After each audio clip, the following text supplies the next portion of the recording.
Hello YouTube, I am going to tell you how to remove property from booking.com. Click on inbox. You can find booking.com messages. Click on it. Then you can find the contact options. Click on it and click on account. Then there is terminate contact. Click on it. Terminate contact. Then you can terminate contact.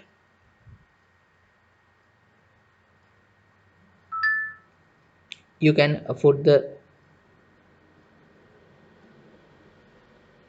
uh, you can put the reason to terminate contact.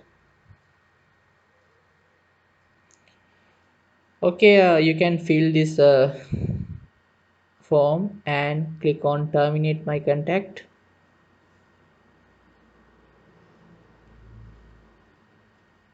You can receive email confirmations, then click on close.